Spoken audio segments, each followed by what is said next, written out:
श्रीरामचन्द्र कृपालु भज मन हरण भव भयदारुणं नवकञ्जलोचन कञ्जमुख करकञ्ज पदकञ्जारुणं श्रीराम श्रीराम श्रीराम श्रीराम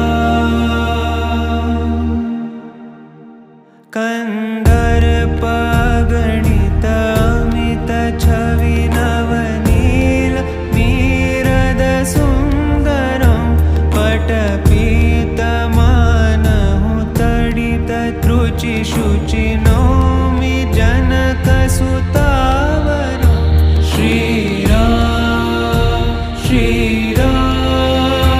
श्रीराम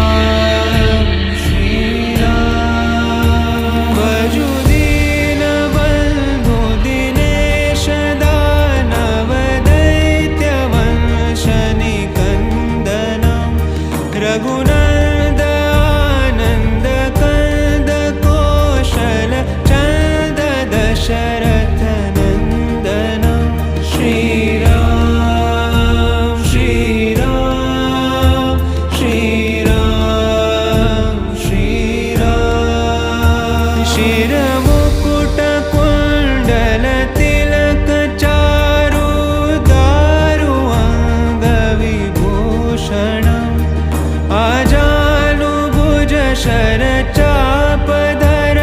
सङ्ग्रामचित खरदूषणं श्रीराम श्रीराम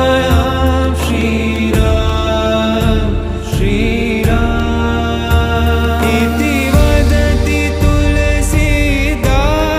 शङ्कर शेषमुनि मनरञ्जनं मम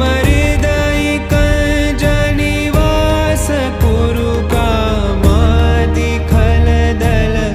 गञ्जनं श्रीराम श्रीराम श्रीराम श्रीराम श्रीराम श्रीराम श्रीराम श्रीराम श्रीरामचन्द्र कृपालु भज मन हरण भव भयदारुणं नवकञ्जलोचन कञ्जमुख करकञ्ज पदकञ्जारुणं श्रीराम श्रीराम श्रीराम श्रीराम श्रीराम श्रीराम श्रीराम श्रीराम सत्य का सागर, कथा का संसार। आज ही सब्सक्राइब करें।